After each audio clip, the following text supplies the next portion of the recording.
The Dodgers just landed the best closer in baseball, and guess what? That's the one weakness the Dodgers had. Well, they filled it. Not a weakness anymore because, again, they signed the best closer in Major League Baseball, Edwin Diaz. But even though I'm a Dodgers fan, I'm not going to make this video about the Dodgers, praising the Dodgers.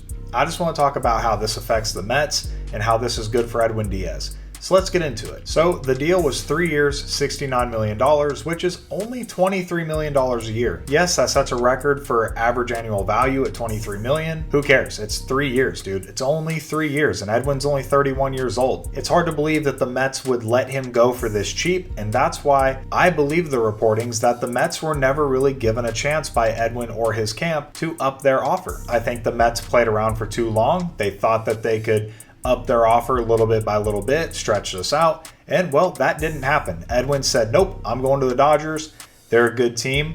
They're a lot better than the Mets were last year. I think he would have loved to be a Met again, but at the end of the day, Christmas is coming up. You know, the beginning of the year is around the corner, which means spring training. He probably didn't want to play games. He got his money, he got the bag, so he signed the contracts. Because reports are saying Edwin Diaz was offered a 3-year, $67 million deal by the Mets, which is literally $2 million cheaper, $2 million total. And the Mets offered this right before the Dodgers submitted their last offer to this point, of course. And the Dodgers came in $2 million above. And I think the Mets were counting on Edwin Diaz and his camp to come back to them again.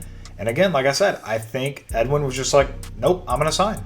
This is it. This is all I need. I'm not going to play games with a team that saw how dominant I am. They know my value. They know how much they need me. I've seen them play games with Pete Alonso for 2 off seasons now. I'm not doing it. I'm not playing games. I'm going to go to a team that doesn't play games with their best players. The Dodgers do care. They cared more about him, and he wasn't even on their roster last year, than the Mets did with him on their roster last year. He was one of the only bright spots to that entire team last year.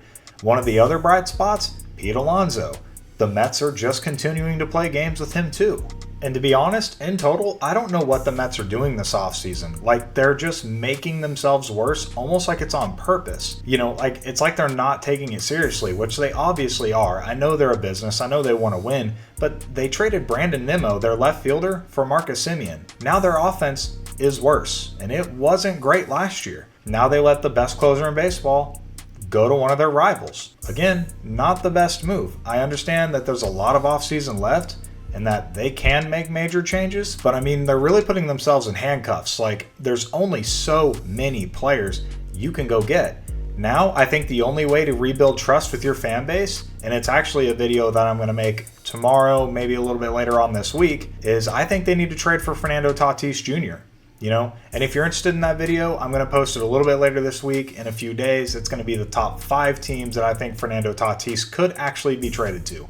And spoiler, the Mets are one of them, especially now. You know, I'm midway through the video, and especially now, he's got to be in there. The Mets have to go do something big. Not bring Pete Alonso back. They do need to bring him back, but that's not big enough. Going and bringing Pete back and then Robert Suarez and saying, oh, you know what? That's enough. We did good. Not enough. Yes, Pete Alonso's back. Guess what? He was there last year. You failed. Okay, you brought in Robert Suarez. Cool. That's great. He's nowhere near Edwin Diaz. So again, you failed. The Mets have a lot to do. And Met fans, I truly feel bad for you because the National League is the strongest league. Obviously, it's way harder to compete in the National League compared to the American League. And the Mets just let the best closer in baseball go to a team that they have to eventually beat if they ever wish to win a World Series. Ever. I don't know the Mets game plan, but they better figure it out quickly because otherwise, look, Met fans are going to riot in the streets. This is an ownership that just 1 year ago said they would not be outbid for Juan Soto, and they definitely held up to that. They definitely held up to that. Almost $1 billion. Where's that now? Met fans or any baseball fan, let me know down below in the comments section if you were the owner. What would you do differently? But guys, if you could, please leave a like, maybe even a subscribe. I thank you for watching this far because all 3 of those things really help YouTube to push my content to more people. And hey, subscribing is free. It doesn't cost you a thing.